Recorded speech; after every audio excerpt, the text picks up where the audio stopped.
fasted. Yes, congratulations. The fast is at an end. But then let's the lesson. Okay, so. Okay. If in 21 days, I think, yes, 21 days, 21 days. So if the fasting period lasts 30 days or 29, depending on when the shawwal is cited. That means you must have picked up something Yeah, new. if you had bad habits, all over the place, but you were able to fast all through, stay away from the vice or the vices for 30 days, it means then that now you should be a brand new person. Yes, so don't return to the old person. Be this new person that is, consistent. We still have a couple of days to the end. Yeah, we don't know it's going to be tomorrow or the day after. So, we are told the shawwal has not been sighted as the moon. And once the crescent moon is sighted, we'll know. But either way, it either falls tomorrow or the day after. So we are waiting for that one. So congratulations once again. I am Ido Shekoni, and it's my pleasure to welcome you to the program Mid Morning Show. And I'm Florence Sherry. Good morning and welcome to another exciting episode of the Mid Morning Show today. Yes, Mondays are topical issues on Mid Morning Show. Wednesdays for personalities, and Fridays. Okay, something is wrong. Fridays we talk occupation. Okay. Now, today being Wednesday, we have a very interesting personality of the week. Yes, he's an academic. Okay, he is a business entrepreneur. And as an entrepreneur, rather, is a business professional, and he's a whole lot rolled into one, an advocate as well. Yes. Okay, because, I don't want to give too much Let's away. not give too much. Okay, but I promise you, this is going to be a very interesting one. Very exciting. Today. And before we go talk to our guests, let's take this feature on money. Who doesn't like money? I don't. I don't. Okay. All right. You say that again. Let's go.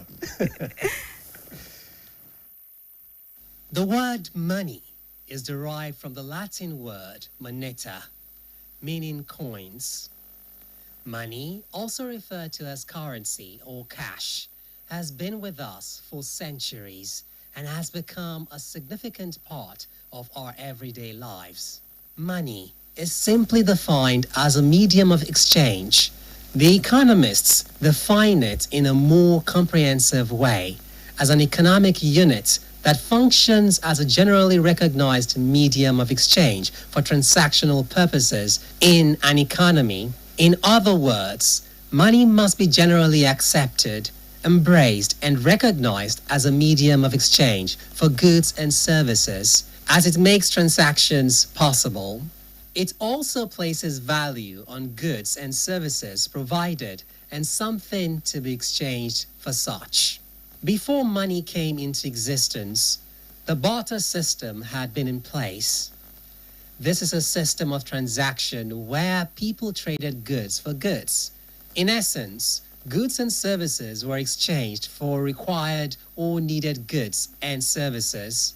For instance, a cocoa farmer who needed to buy kola nut would have to look for a kola nut farmer or seller who is willing to take cocoa in exchange for his goods. A problem would, however, arise when the kola nut seller or farmer wasn't willing to exchange his kola nut for cocoa. This system later gave way to the use of items such as cowries, manila, and pieces of metals, which later evolved to the use of coins. It is believed that the first official currency ever were coins minted out of gold made in a region called Lydia, which is situated in modern-day Turkey in approximately 600 BC. The problem posed by the weight of coins, shortage of copper at some point, and a host of other challenges brought about the creation of paper money, which originated from China in the 7th century, approximately 770 BC. From then on, money as a medium of exchange has evolved to the digital and even virtual forms that we have today, such as credit and debit cards, electronic money, and cryptocurrency. Although money is not all there is to life, It is important to the very existence of man. It is required at every phase and used in every sector in business, recreation, education, economy, healthcare, communication, technology, philanthropy, and even in family and relationships. Apart from being a medium of exchange, it is also a unit of account, which means it is used to determine the value of goods and services. It can be used as a store of value, and it is a principal measure of wealth. Money enhances living. It makes the world go round. But the volume or amount required by individuals differ depending on individual needs, obligations, aspiration, status, and so on. However, money has also been referred to as the root of all evils. This is because some people believe that in the quest to acquire money, man has become treacherous, dishonest, greedy, cruel, distrusting, and engaged in all forms of evil. But then, can money be blamed for all this? Isn't there also a saying that money doesn't change a man? It only reveals his true nature. If so, isn't money then a tool in the hands of its owner, an item that takes on the characteristics of the one who possesses it? No doubt, we all need money, but the shade and form it takes totally depends on its owner. Or amount required by individuals differ depending on individual needs, obligations, aspiration, status, and so on. However, money has also been referred to as the root of all evils. This is because some people believe that in the quest to acquire money, man has become treacherous, dishonest, greedy, cruel, distrusting, and engaged in all forms of evil. But then, can money be blamed for all this? Isn't there also a saying that money doesn't change a man? It only reveals his true nature. If so, isn't money then a tool in the hands of its owner, an item that takes on the characteristics of the one who possesses it? No doubt, we all need money, but the shade and form it takes totally depends on its owner.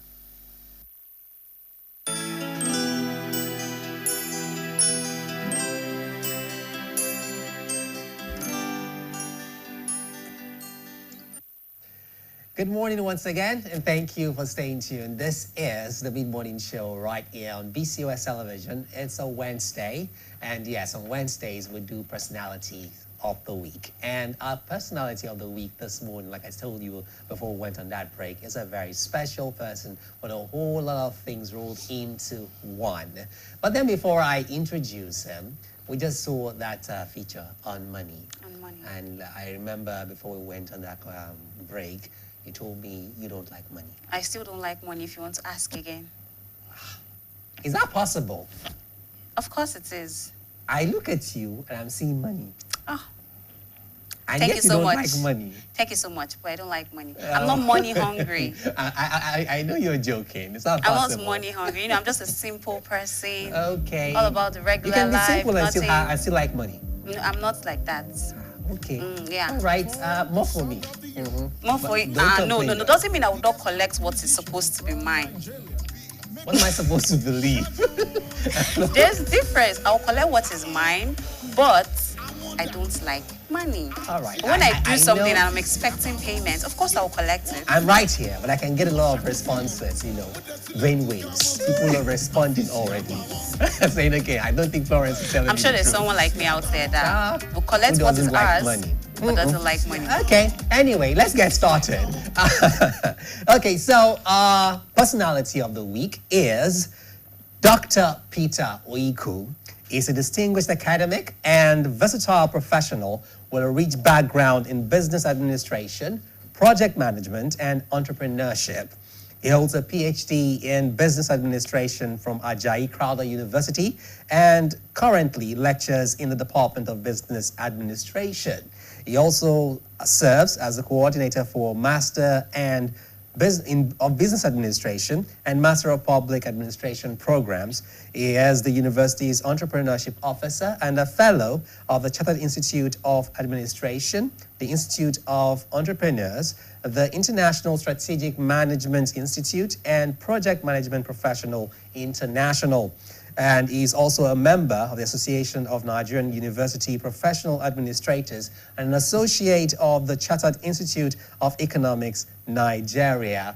Now, besides all this, there's a lot more to talk about, but he's also an advocate. He is the Director of Programs and Advocacy for Epilepsy Foundation of Nigeria. And those of you who remember will know that we brought him here a couple of weeks ago to talk about epilepsy. And yes, today we are X-raying the man. And it's our pleasure to have him with us here this morning. Good morning and thank you for joining us. Good morning, Yeah, sir. good morning.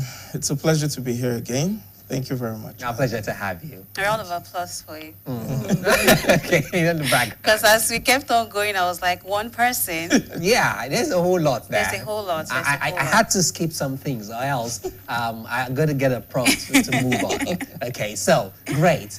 Now, you are a business professional. You are a lecturer. Is this what you've always envisaged, to become in the future as a young person? As a young person, no. I never thought I would get to this point. I never thought I would be in academics. My interest has always been in the entertainment industry. Fashion, that's how I started.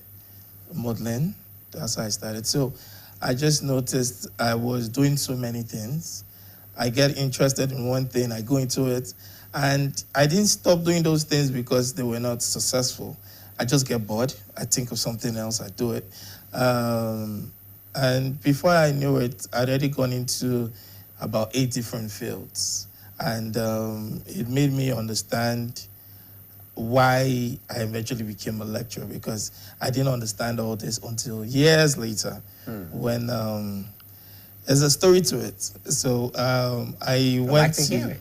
Okay, I went to the university to get my certificate at Jayakauda University, and I got to meet a couple of people, and they kept asking me, why are you just coming for your certificate? And I'll be like, oh, I've been doing this. And the feedback I was just getting is, wow, okay, we might need you here. Okay, we might need you here. So the intention was never to go into the system. It was just people seeing what I did not see. So when the whole journey started, I was, conflicted, and I was just asking myself, and something just was laid in my heart. Why do you think you were going through all this? You were going through all this because you needed to, have the content to actually give back or to actually use as a platform or a foundation to teach eventually. So it really gave me a focus, and that's how I got to where I am now. It just made me think of Steve Jobs' words. And he said, you don't connect the dot looking forward. You do that looking backward. Exactly. True. So let's go back to when the man was a boy, when he was a child. What was growing up like for you? Because you mentioned, like, most of the things you do, you get bored. And then I'm sure that's not a today trait. You just didn't develop it overnight. It's something that must have been happening from when you were little.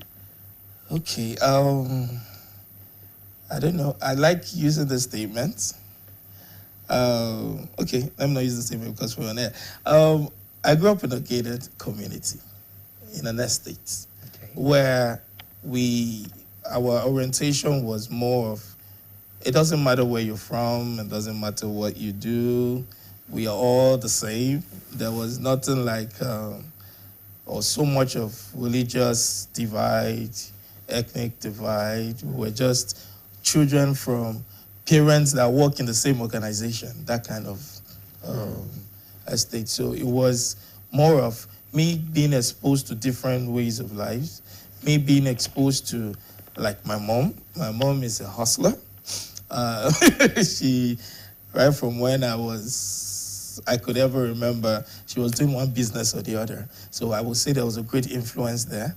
Then my dad was a gentleman. So I think the packaging came from him. How to be a gentleman, how to brand yourself. I think we're going to have to delve into that a lot more, more in a richer way. But before we go ahead, let's take this commercial break. We'll be right back. Breaking news. The home is under attack, but not for long, because Hypo is here. Dirty floors and surfaces. Not on our watch. Dirty and stains no be do shakara. We got the remedy, original palasa. Hypo, go hypo. Germs always find a way back. No green. Protect every day with Hypo. Hypo, go hypo.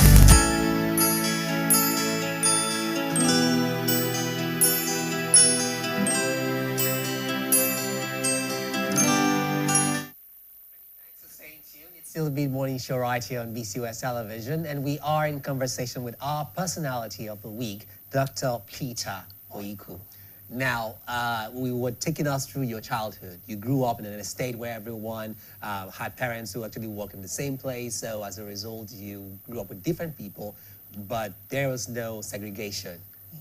And then you talk about the fact that your mom was an influence, she was a hustler, your words, and your dad, the fashion thing came from him.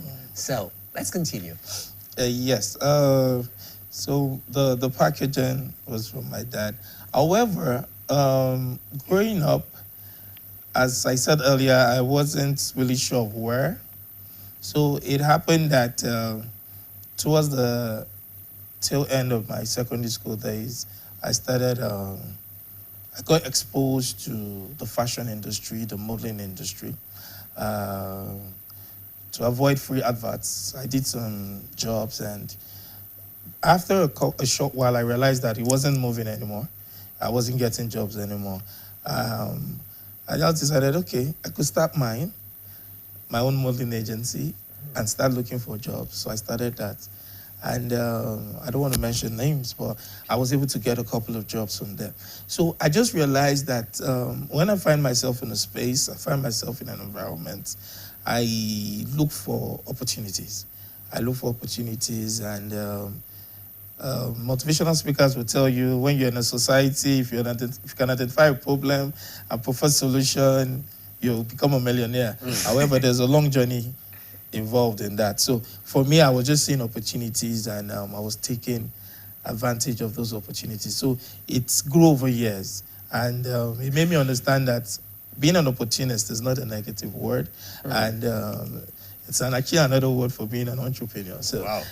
So I just started taking advantage of opportunities and legitimately, and I got to this point. So it was a whole lot of journey. I went from the fashion industry, there's the modeling industry, to the fashion industry, to the movie industry, to music industry, to the food industry. I'm still into the food industry till now, to academics, to consultancy, to farming, agriculture, because I spent a short while in the north. So I went to a farm one time and I did a feasibility for the farmer, and I was like, oh, there's this much money in farming. And in the next 2-3 months, I went back to meet the farmer. I want to start my own farm. And I went into rice farming. And I can never forget, I called my dad is late, but I called him then and I was like, I want to go into farming. I was just laughing. Have you ever seen a farm before? Do you know what farming is about? I said, I want to try it. And lo and behold, my first farm, I was able to harvest about 46 bags of rice. Wow. I got a small amount of beans. And there's this thing called guinea corn.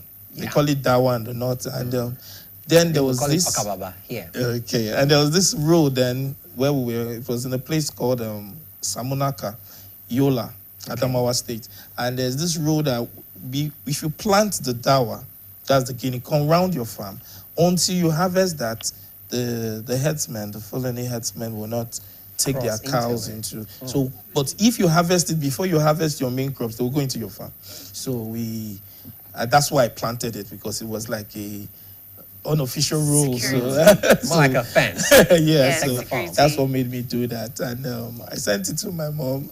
And I remember a couple of months later, one of my brothers called me that this rice that you sent, we are tired of eating rice.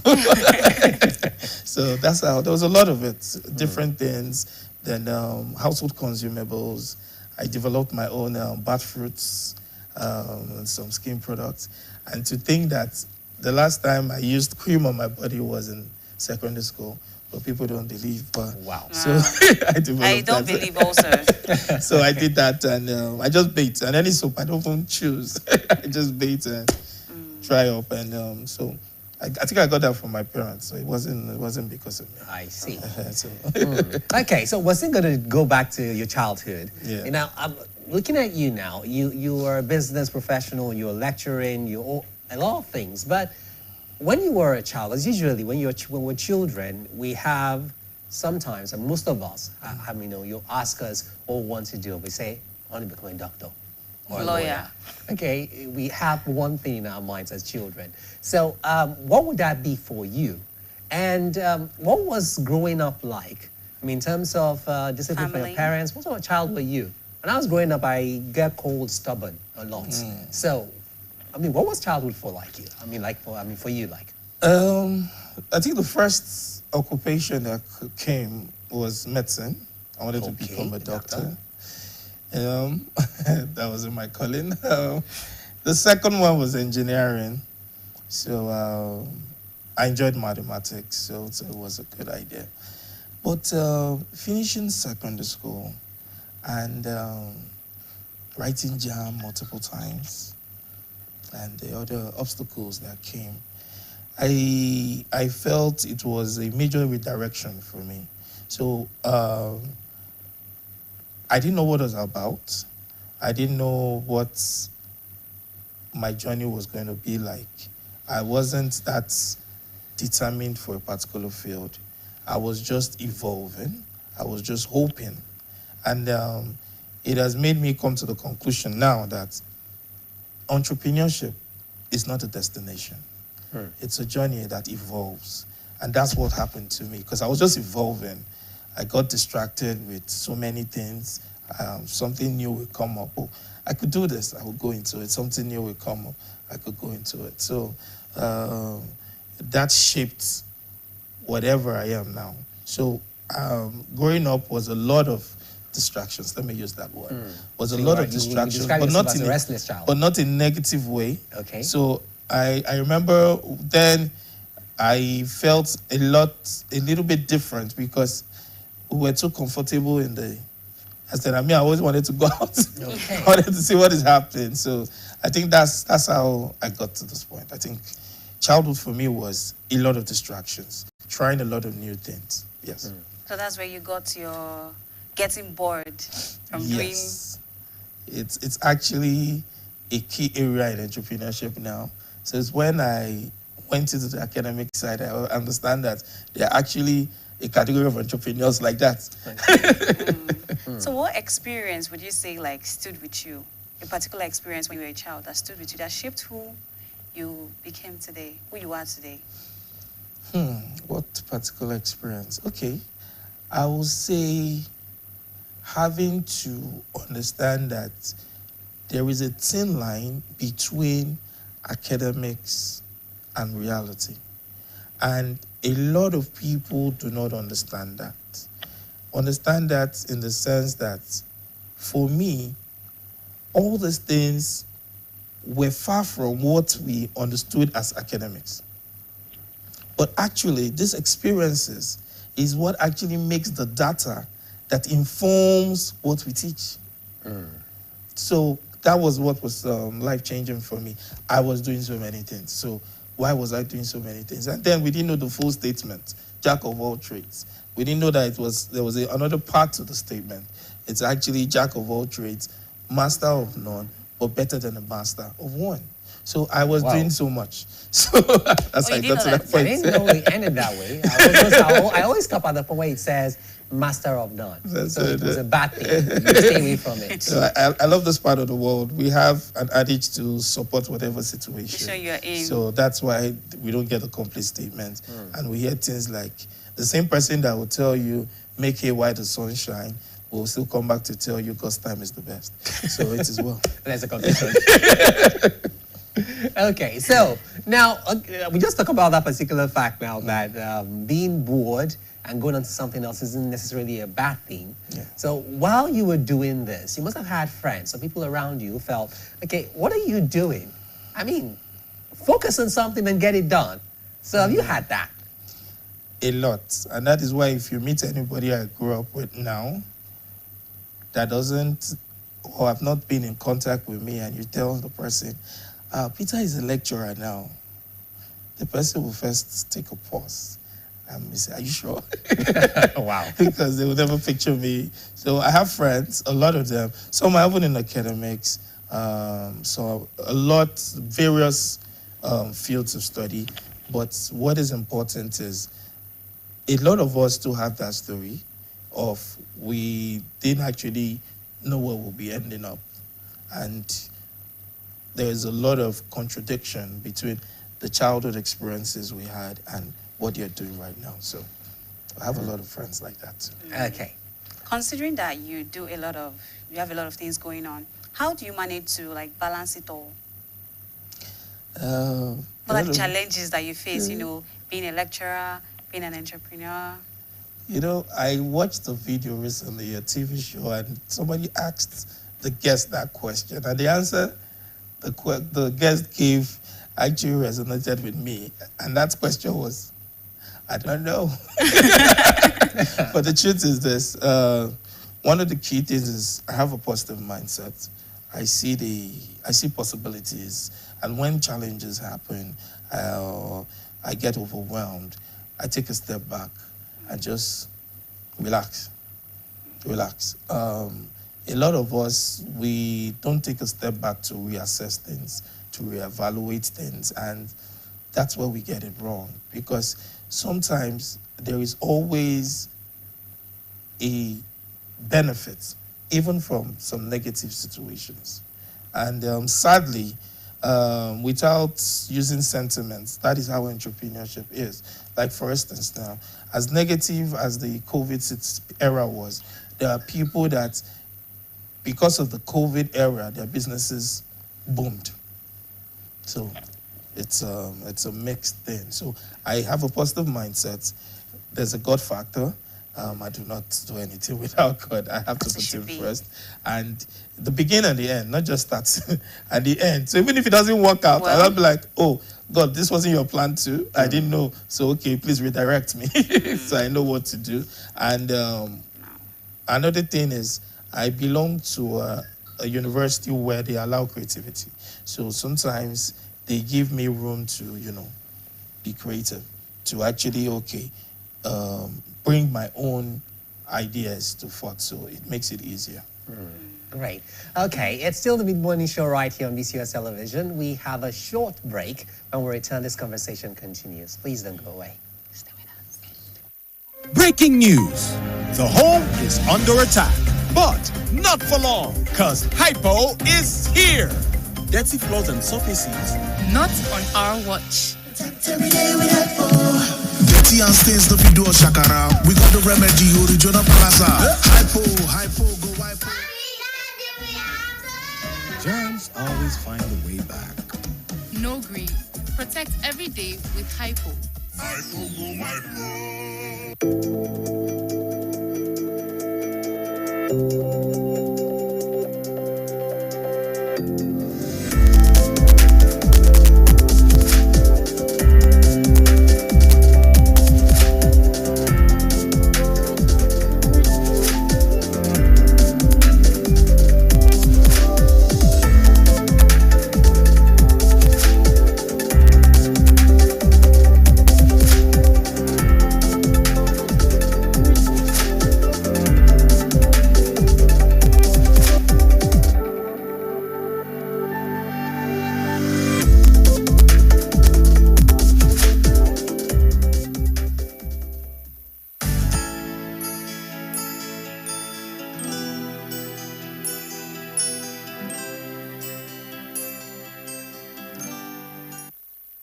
wherever you are, if you're just joining us, it's the Mid-Morning Show on BCOS Television. It's Wednesday, and we have a personality of the week right here in the studio with us. Is Dr. Peter Oyiku.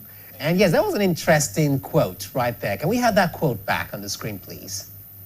Okay, it says, stay away from those people who try to disparage your ambition. Small minds will always do that, but great minds will give you a feeling that you can become great too. Mark Twain. Great one there. So, and it just ties into what you said about people having said, okay, look, be focused, stop jumping around and all that. So now when people do that, is it like an attack, or is it more like an advice? In the earlier time, it was more like an attack because it will discourage you, to make you wonder, what are you even doing? You're not serious with your life. But as I got older, I realized that people need to put things together. And how do I multitask, put these things together, was also what I was taking from that kind of message. I had to now ask myself, this thing I'm doing, is it profitable? Is it worthwhile? Is it sustainable? And when we start asking ourselves those real questions, it helps us justify why we're doing whatever we're doing. When in the earlier days, it was more of discouragement and all. But I still thank God, because the truth is, it's just like you telling a bad joke, or you telling a joke, and the next person doesn't understand it. And the person is laughing, and you're just wondering, I don't get it. That's how entrepreneurship is. It's a very lonely road, and not everybody will understand things, and they will now say, oh, this is it. So it's just that simple. But it took time for me to get that mindset. So do you have people that are jealous, like, right now it seems like you've painted the picture and it's so beautiful. So do you have people that are like jealous and wondering if they should have joined you when you were, mixing the events planning with the engineering at the beginning stage? Everything you were doing back then. I don't think jealousy would be the word. What I have is friends and associates that all I've been getting from them is feedback, in the sense that I'm somebody that, if you're in my space, I will push. Just the feedback. Oh, you remember when you did this? You remember when you pushed this? You remember? And a friend of mine, just sometime last year, I invited him to speak on one of our programs. It was a TEDx program. Okay. Because I'm also the faculty advisor for TEDx in Ajayi University. So when he was concluding his speech, he now told them that he had not told anybody. He has not told me this before. He now recapped on things that I said even when we were undergraduates, when we were in school, things that I didn't remember. He just said, now, this particular person is, I don't want to mention this, I don't want to give him free advice, but he's somebody that is doing so well in Lagos now. Okay. He directs some of the biggest commercials we have. I won't name the brands. He does a lot of branding and content for big organizations. He does a lot of other businesses. So he had to tell the students that day that this guy, because they used to call me uncle in school, not because of age, but because of experiences.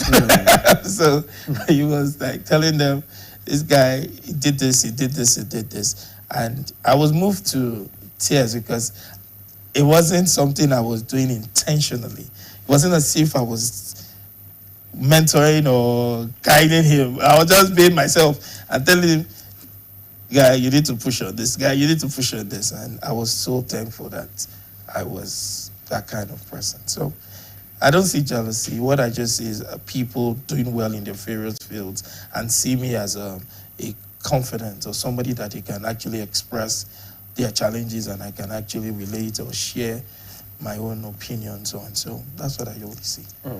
Before we move to relationships, let's take a look at this.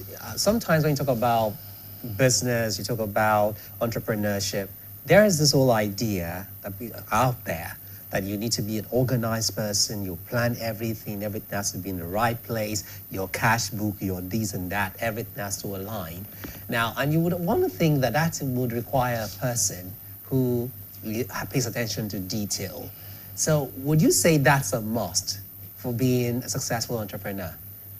I won't just use that as a must. I'll say that's a key aspect of being an entrepreneur. Why I'm saying this is because we belong to a society where there are a lot of shortcomings and constraints. And your understanding of these basic skills, because they are skills, your accounting skills, bookkeeping, planning, they are all basic skills that you need as an entrepreneur. So your ability to manage it effectively, it makes you, automatically puts you in like the top 5-10% of entrepreneurs. So a lot of entrepreneurs do not have this. They are just doing a lot of trial and errors. And some cases are cases of, oh, because this is trending, because this is looking viable, let's do it. Let me go into it. And at the end of the day, they do not do their due diligence, try to equip themselves with those skills. However, it is not the only thing, and it's not stopping you from actually being an entrepreneur. What I'm saying is we have accountants. As an entrepreneur, 10 different businesses, small businesses, can have one accountant.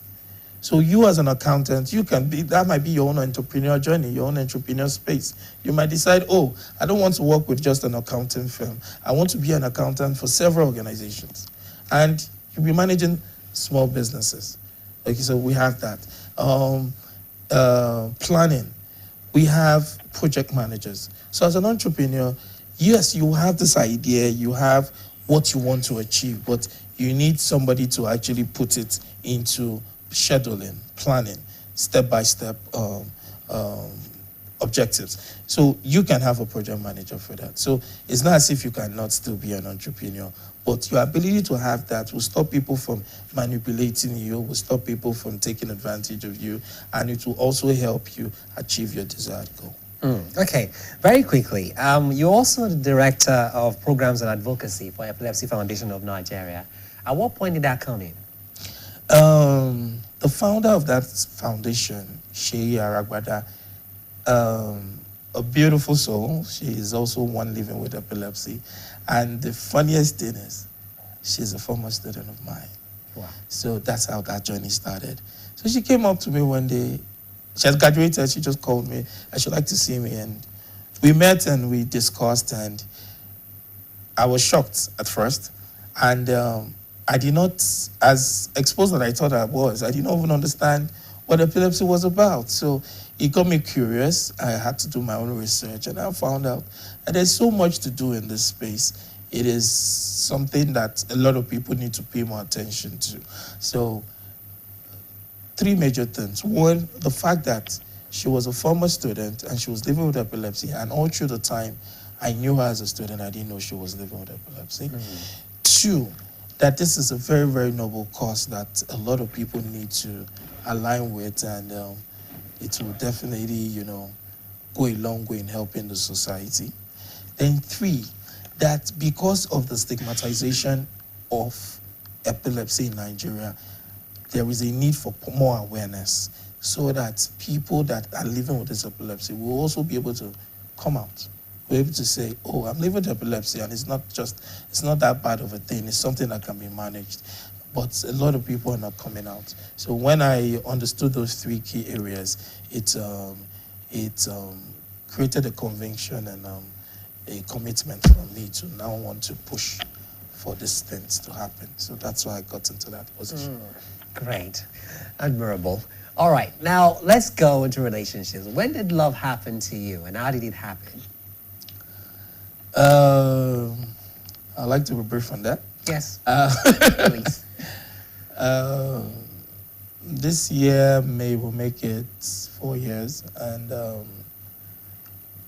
some months, because it was just shortly after the COVID period. Okay. So, and now that I just said COVID, it just occurred to me that COVID seems so far away, but it's not that far away. Well, anyways, it's not. So I went to MC a wedding. Okay. And of a friend that went to school together that called me out. I've not seen him in a long time. He just called me. Peter, since we were in school, I've always had this mindset that if I'm getting married, you'll be the MC. And lo and behold, the lady was getting married to also finished from the same school.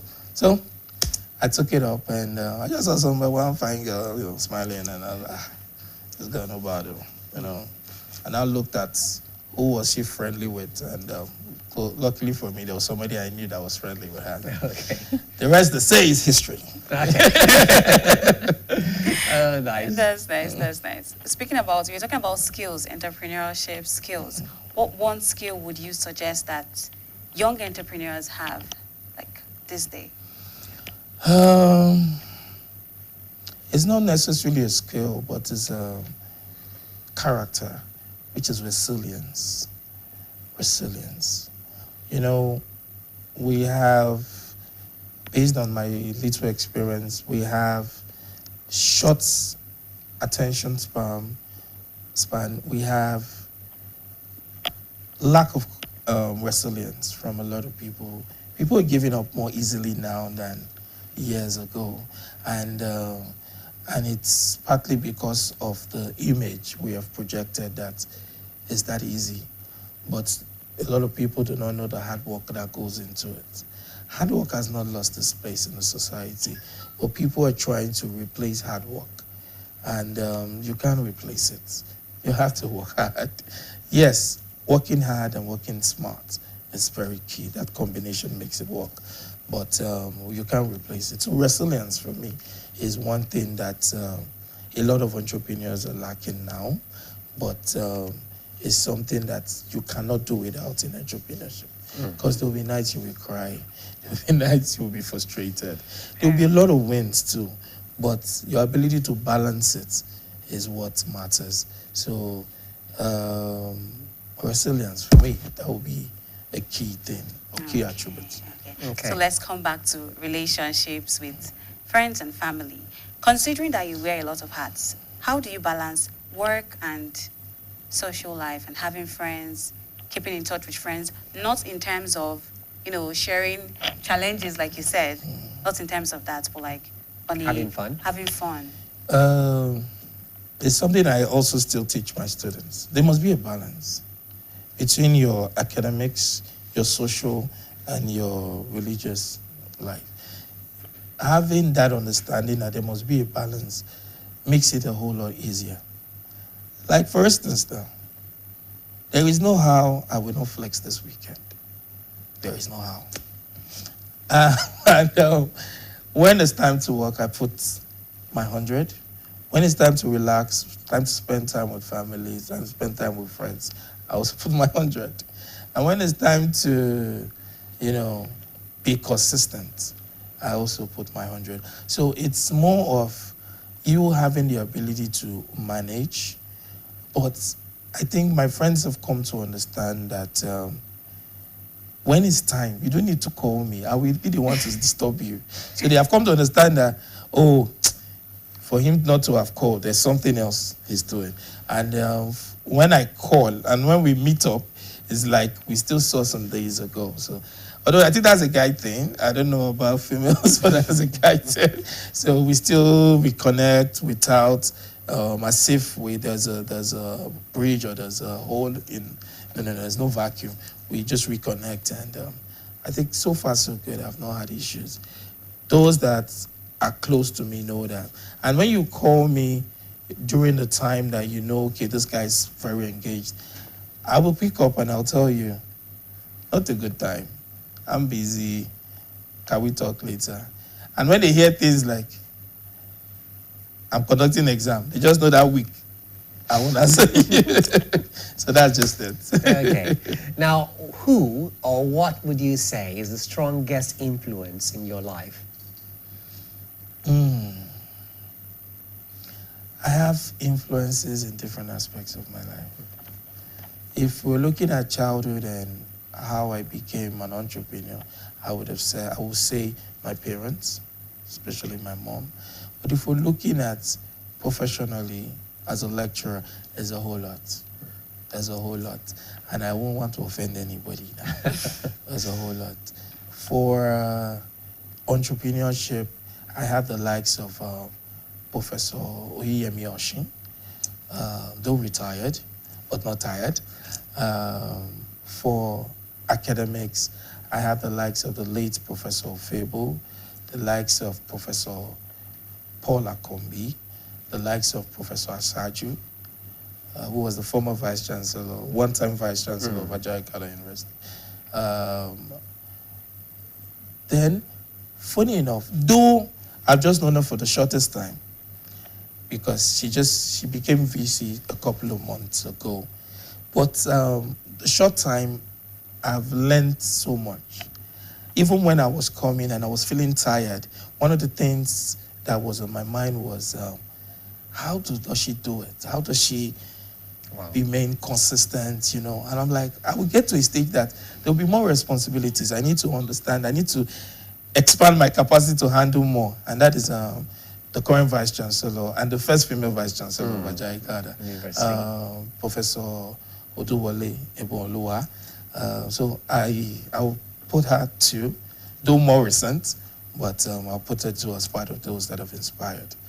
And so far, why I also put her is because in the short time, she has given room for initiatives.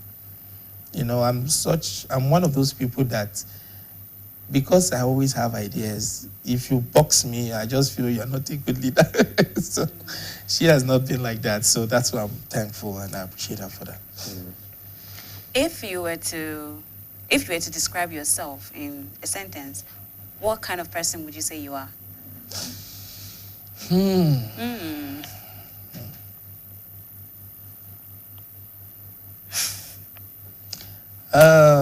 I'll use pidgin English. Okay. Allowed. I'll be sure guy. Sure guy. I'll be sure guy. I'm the kind of, okay, you said a statement, so I don't need to explain it. You can, don't worry, guys. We'll listen to your explanation. So I'm the kind of person that, as long as I can do it, I'm the kind of person you can reach out to. Because I'm solution-oriented. So that's the kind of guy I am. So I have cases of people who just call me, even in things that I have no idea of, and they just be like, hey, Peter, I was thinking of this. I'll be like, in my mind, I'll be like, what's my business? But at the end of the day, I will go into my findings and I'll give you feedback. So I'm that kind of guy. Great. Dependable, resourceful. Yeah. And when people talk about you, what would they say? I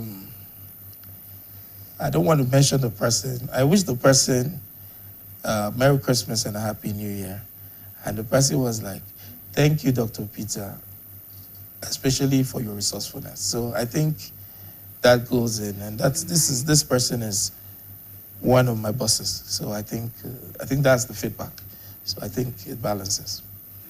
That's amazing. Now, what are some of the challenges you have encountered? You know, you are an academic and you deal with young people. And yeah, of course, you are coordinate master programs, so I'm sure you also have people who are, you know, not so young people, but of course. So what are the challenges you would say you encounter in dealing with them? I mean, in everything you do. I think the main thing would be lack of patience. So sometimes when you have so much to do, and you have to deal with so many issues and people, you might lose patience. And you just want things to be done faster than. But sometimes they are not reaching out to you because of solutions. Sometimes they just want you to listen to them. So that is something, I'm not perfect yet. I'm still training myself in that, to have more patience. That sometimes it's not just about the solution, it is how we get to the solution that people actually look out for. So I am working on that seriously. So it's a case of when you just reach out to me and you be like, how you doing? How's everything? And I'm like, I have something else to do. So in my mind, I'm like, just say what you need to say. So I need to learn to, or I'm learning to be more patient and allow you express yourself. And it also helps build confidence in students and whoever you're dealing with.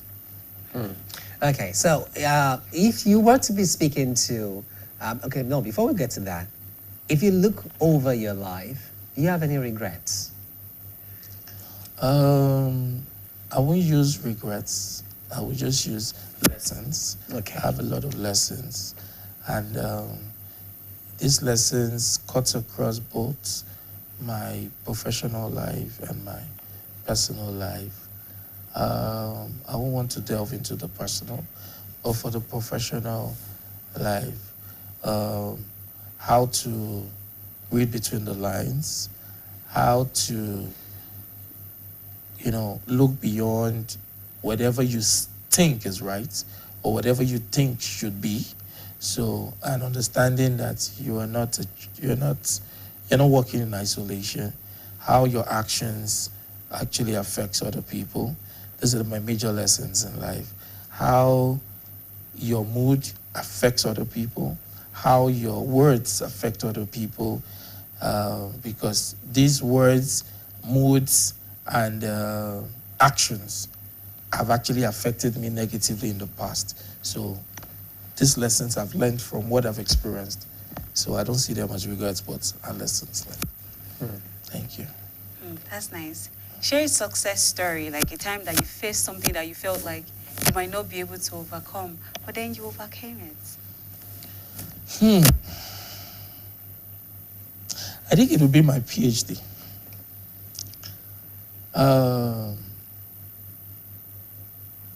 No, not my PhD, my MSc. It was my MSc. I almost gave up.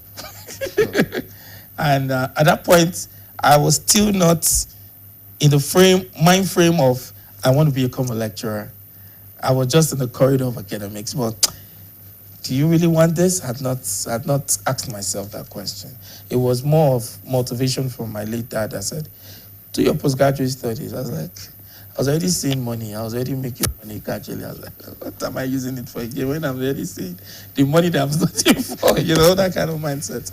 So it was more of, okay, let's do it. And I got frustrated to the point because as at the time, my supervisor was also the dean of the postgraduate school at the time. So he didn't really have my time. So I will go and come. So one day, an idea just came to my mind. I just printed my whole research work, gave it to a professor, the late Professor Fable, and I said, sir, help me review this work. So he reviewed the work.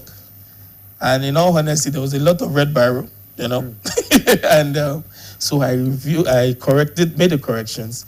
That copy that I did, and the one that was reviewed by Professor Fable, I wrote on it, reviewed by Professor Fable. Not that my supervisor at the time did not have any input in the work, but it was taking longer because of time constraints. That's just the honest truth. He's because we're still in correspondence to today, he's a very sound academician, but at that time he didn't. So, and I didn't want to request for a change in supervisor at the time, because it was actually something of an honor for me to be supervised by him. So I now sent both copies to him. And I wrote on one of the copies, the one that was reviewed, I said, reviewed by so and so. And I put the man's phone number, everything. And as God will have it, I just got a call after like 3 days. You can proceed with your final print. So it wasn't easy at that point. I almost gave up because this thing took a stretch of about 6 months. So that was the most trying time.